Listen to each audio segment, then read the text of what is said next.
Hey, I'm Deidre Detterman, host of the Do It My Way podcast, where we empower women business owners and CEOs to do business on their terms with no regrets, hesitation, or fear. I'm obsessed with all things marketing. I started my career in television, and I remember sitting in countless meetings, listening to executives talk about things that needed to change, but they never did. I was always thinking, what if we did it my way? Once I became an entrepreneur and I started living life on my terms, working the hours I want to work, making the money I want to make, I started to feel success. I was finally in control of my destiny. I hope you will join me on this journey discovering how you can do it your way. Welcome back to the Do It My Way podcast. Today, we have an incredible interview with Tina Parkhill. She is a community leader who has been recognized for her amazing contributions in community service and business.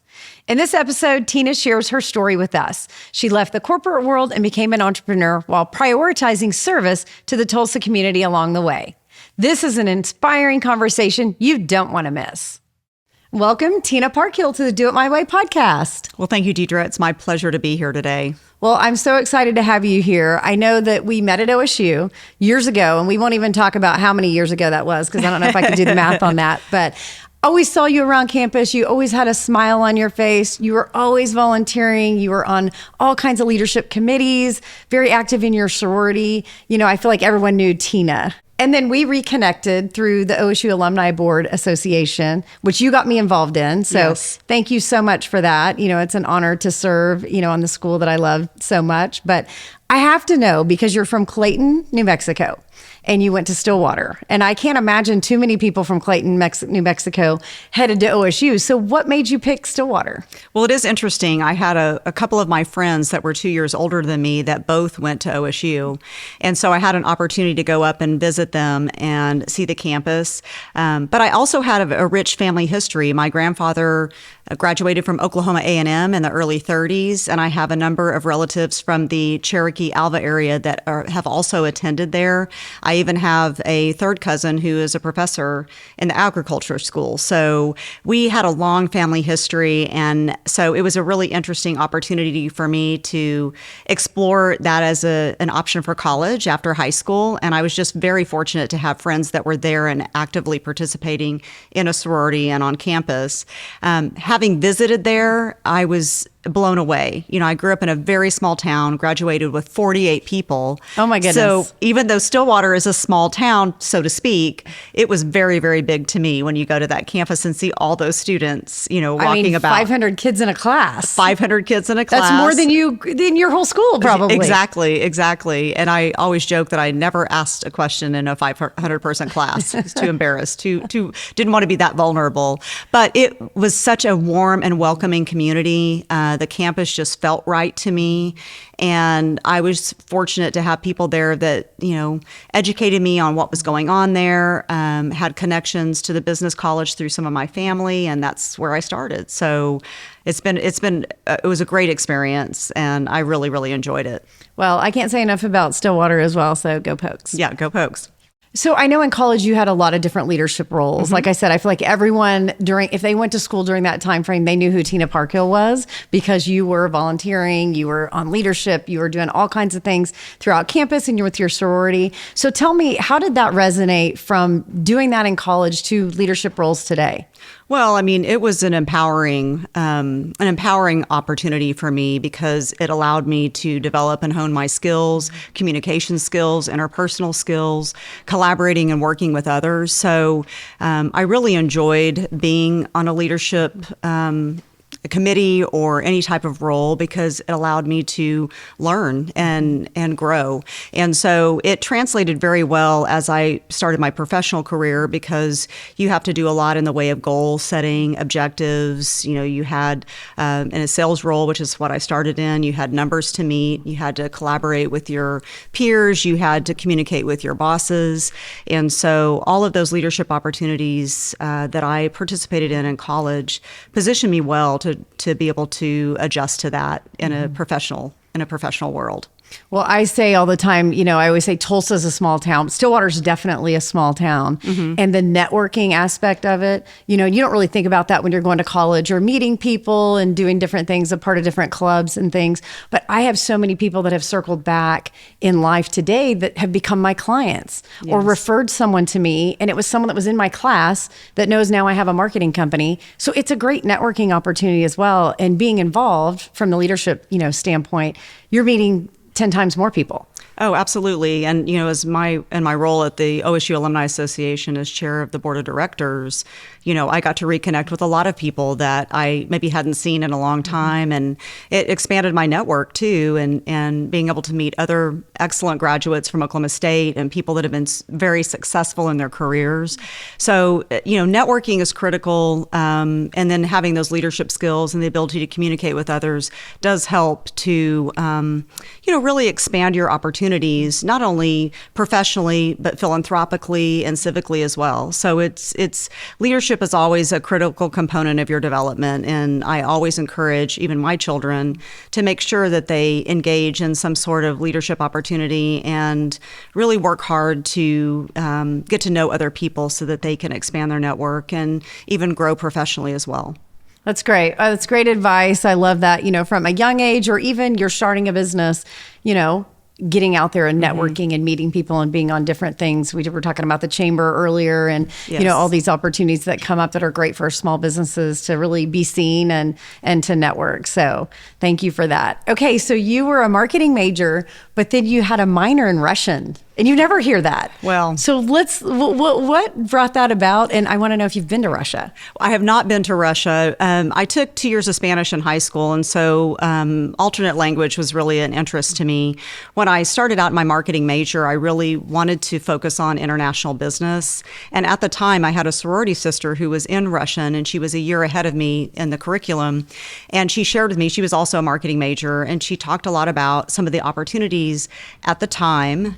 But President Yeltsin and the parliament had a different idea. Unfortunately, they didn't commercialize like we thought, but I was already entrenched into the major.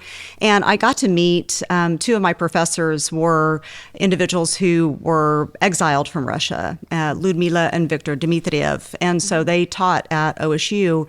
And I just really enjoyed working with them in class, was on the Russian club, and they were the advisors for that. But I went ahead and completed my language, even though I knew I probably wouldn't have an opportunity to utilize it.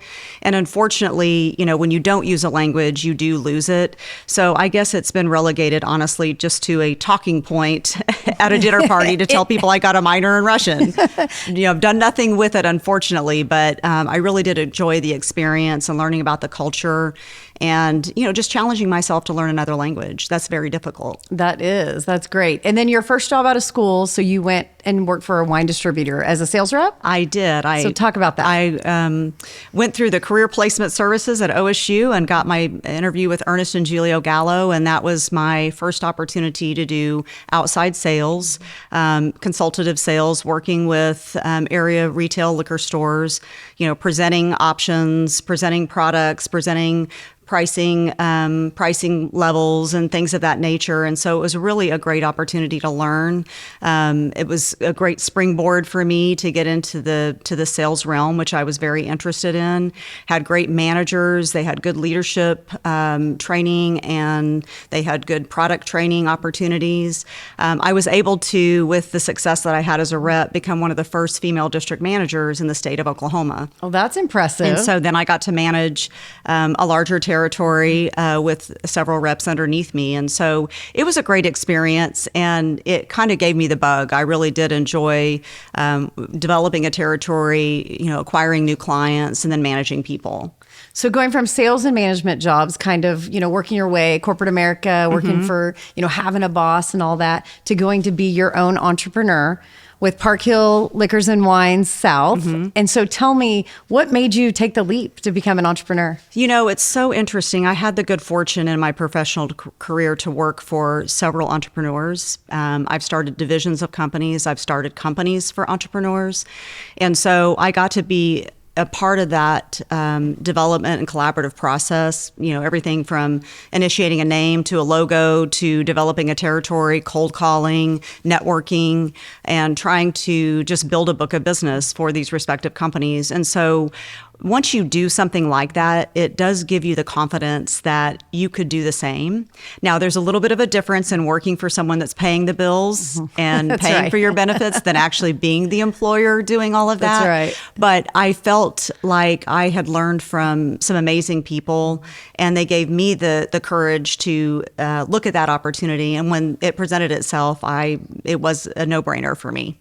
If you're great at sales and you become an entrepreneur, you'll never be broke. We were actually just talking to an OSU student is shadowing today and listening in. And that's a very true statement. Her first job is going to be sales. And I'm like, if you can master sales, you can do whatever. Yes. You can work in every industry. You're never going to go broke. You can always go sell something else.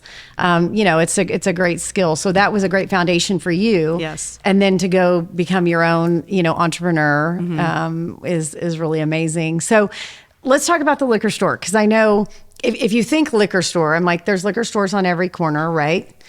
But there's got to be an X factor. There has to be something different. And Parkhill Liquors and Wine South could not be more different than a liquor store. It's the most unique liquor store I've ever walked in. You have amazing gifts as well. Like one of my favorite gifts is the big Revo cooler. Yes, yeah. It floats in your pool. I've given that for like housewarming gifts, and people love it from Parkhill. But tell me, what is your X factor? Well, I think the key for us, I affectionately call them the 3 S's. It's savings, service, and selection. And I think for us, we have a very consultative approach with our customers when they come in the store. We have a breadth of product lines for them to choose from, and to some extent, it can be overwhelming. We have so many options, and so I have very experienced staff, people with 20 to over 40 years of experience in the industry, servicing clients and helping people make the appropriate selections for any of their party planning or individual learning needs. And so I think that is what makes us unique and different. We've certainly have been somewhat impacted by, the integration of wine and beer in the grocery stores, but they don't have the service component that we have. So service is really probably our key component, but we also have a great selection, and we try to make it at an affordable price for our customers. Well, it's very modern looking, clean. I love the way you have the layout. It really is fascinating. So that's great. So tell me, I know the liquor industry is definitely a male-dominated industry, I would say. So how have you been able to kind of make your mark as a woman, business owner in that industry? Well, starting out about 30 years ago with Gallo, it was very male-dominated. So for me to be a female district manager was very unusual for the company and in the industry. As things have transitioned and, women have become more prevalent in the workplace in those types of roles, I think that things have transitioned. I think that, there are many people that came before me and a lot of women that have been successful in the workplace with the beverage industry.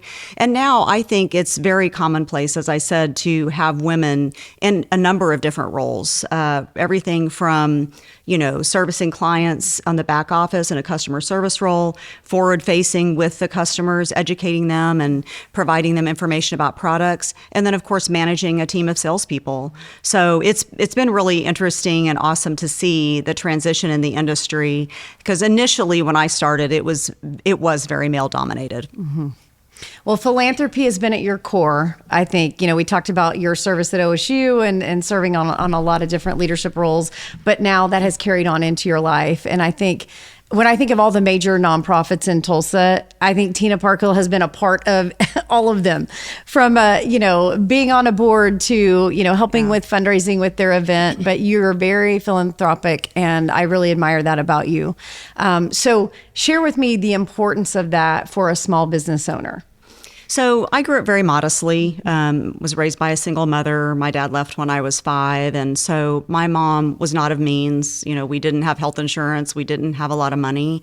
But the one thing that she instilled with me is that, we are still doing just fine. And there are people in our community. I grew up in a small community, and it was fairly impoverished. And so we always were doing things to service others and to help others. And so it was something that was instilled in me from being a young child. I participated in pageants and things like that growing up, and a component of that was service and philanthropy, visiting individuals in nursing facilities on a weekly basis. And so it was just kind of inbred in me. And then when I went to college, I joined a sorority, and in the sorority life, we had philanthropy as a cornerstone of what we did as an organization. So I was always engaged in philanthropic causes. And it's so funny. It's kind of innate to me. It's not pre-planned. It wasn't even as intentional as it may sound like it was, but it was just very second nature. And so I was always looking at opportunities to volunteer my time, my talents, my energy, and to some extent now as a business owner, my financial contributions. I wish they could be more sometimes. So sometimes my time and talent is all I can do, but it's just very, very important to me. And I've instilled it in my children. I was on the leadership team that started National Charity League in Jinx. So I got to do philanthropic projects with my daughter. So I've tried to instill that in them. I took her to the John 3:16 mission when she was 5 and helped serve food. So we just really think of what we can do for others at any given moment in time. And it's just part of the fabric of who I am. It's part of the culture of my business. And I really didn't do it to get exposure for my business. And I know that may sound strange, but I did it because that's just what I do. And I guess an unintended benefit was that it gave me more exposure as an organization and put me on a lot more prospecting lists for organizations that need supporters. To call right? you. Yeah. Call Tina. No, She'll but it's do it. okay. I try to do everything that I can. I mean, over the years, I've probably supported over 50 or more organizations in this community in some way, shape, or form. And a lot of it is just even me mentoring people that are new to a role or new to an event. I do a lot of events. And so I've been able to sit across the table from people that are initiating a new event that they've never done before, and I'll just brainstorm with them and give them ideas. So it's just a pleasure for me, and it makes me feel good. I don't really do it for the attention or anything like that. I just do it because it's what I love. And I know that there are a lot of people out there that need help. And service is just a key core of who I am as well. So, well, that's inspiring. You definitely make Tulsa a better place to live because of that. So thank you for that. No, thank so you. has there been one event or one organization that is just really meaningful to you that stands out? Yeah, I mean, again, I've supported a number of organizations, but the one that I think is most endearing to me is Family and Children's Services. Many years ago, when I was getting approached, even just before I owned my own business, I was being approached by a lot of organizations that wanted us to help sponsor their events. And there's so many worthwhile organizations. I don't mean to minimize anything else, but when I look at my philanthropy, I want to understand where I can make the biggest impact, and that organization, conversely, making the biggest impact as well with what they do to serve our community. Family and Children's Services, I've been involved with them for about 20 years as a volunteer. I've been on their board over 10 and was chair of the board for a couple of years. And we have over 70 programs that service in excess of 100,000 people in Tulsa a year. We have That's 12 incredible. Yeah, I mean, we have gone from... And the other interesting thing about the agency is it's been around 100 years. So we've been servicing Tulsa and this surrounding area for 100 years, and there's continued needs every day. And we have 1,200 employees that pour their hearts and their souls into the delivery of our services and innovating our programs. And so I know that my money is well spent there, and it makes me feel really, really good to know the impact and the footprint that we cover in Tulsa. That is great. Yeah. I've heard so many great things about that organization and people they've helped. I had no idea it was 100,000 people served. That's a lot. That's a big impact. It's a big impact. And, it continues to grow. I mean, everything from crisis management through our COPES program, women in recovery for women that are looking to be incarcerated. This is a rehabilitative program for them, to physical abuse, sexual abuse of children. They also have the classes for families coping with divorce that are court mandated, and they go through Family and Children's Services, and a myriad of other things that I could probably spend all day articulating. Right. But it's definitely an organization that has a broad coverage and has passion and energy for what they do. Most of the people there have worked at the agency for over 20 years. And so they have a long-standing leadership team and an excellent leader. We just transitioned leadership. Our CEO retired after almost 50 years of being with the agency. We've got a new person in the job, and he's doing great so far. So it's good.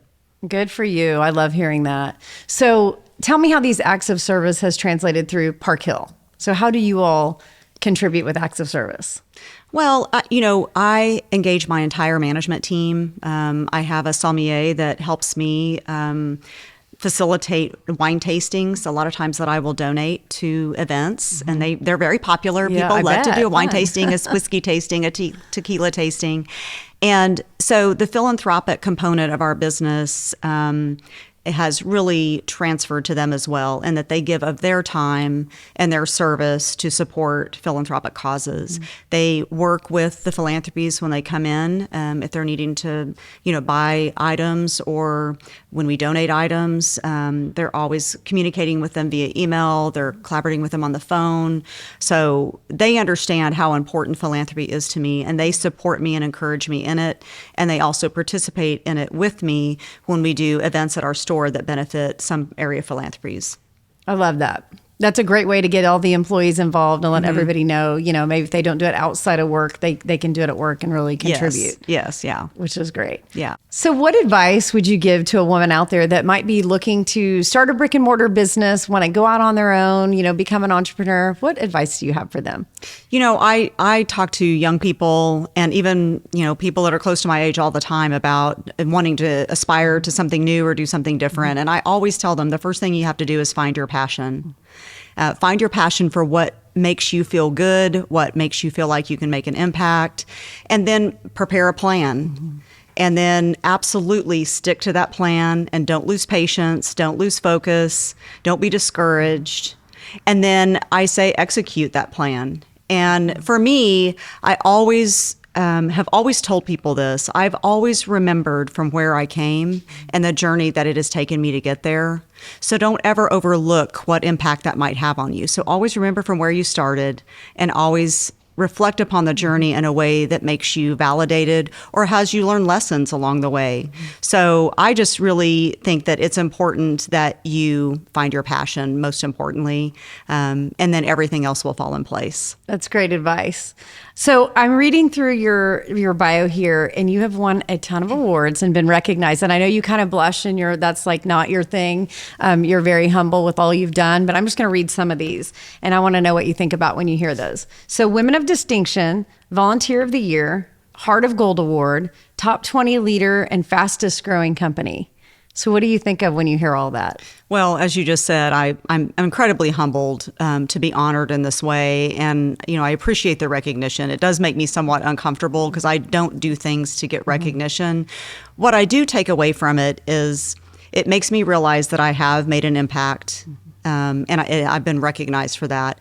But more importantly, it makes me feel like if someone reads my story or understands my background, and it inspires them or motivates them to take that leap to volunteer in a position, or to ask to be on a leadership committee, or to chair an event, or to start their own business, I feel like that recognition is well received.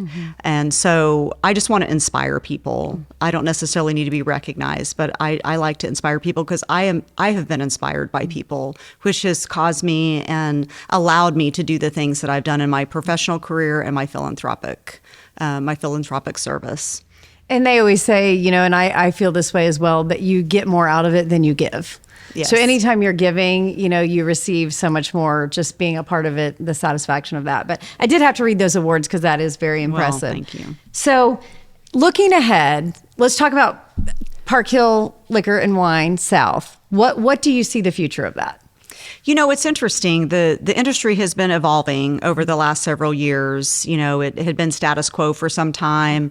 The laws are changing. The interest in convenience and grocery and larger big box stores has presented some challenges for smaller liquor stores like myself and individual business owners. And so we're all having to think very differently about how we're structuring our business and preparing for any anticipated changes. As I mentioned earlier in our conversation, wine and strong beer went into grocery stores, which created a competitive element. But we saw a little bit of a dip in our business, but gained that back whenever the customers realized that they didn't get the level of service and the selection that they wanted. So we have acquired some of that market share back into our business. But going forward, there's still other conversations about spirits being in grocery. They've changed the laws to where you can have multiple stores, at least 2 for now. We are not a franchising state, so we can't franchise, but we can own 2 businesses. I've got a daughter who's about to graduate from college. I'm totally an empty nester. Both my kids will be out of college. So I don't really know what the future holds for me. But for now, I love what I do. I love being able to make an impact in the community through my business. I love the people that I get to meet every single day that come into my store. And so I don't know, the future will be told at some point, but I am preparing for the things that might happen in the industry because it is still changing. But for now, I'm just going to enjoy the day to day and kind of live my life as best as I can. Well, I know philanthropy's in your future and you don't plan on slowing down, anytime soon on that. And I want to thank you for just making Tulsa a better place to live. And thank you so much for coming today. We match, which I love. You're wearing my favorite color. So I appreciate your insight and your inspiration. And thanks for joining the Do It My Way podcast. Well, thank you so much for having me. And I respect you so much and for all that you do. So thank you so much for doing these podcasts and sharing with others. Thank you for tuning in to another episode of the Do It My Way podcast. If you like this episode, please remember to share with your friends and make sure to let me know who you'd like me to interview next. We'll see you next time.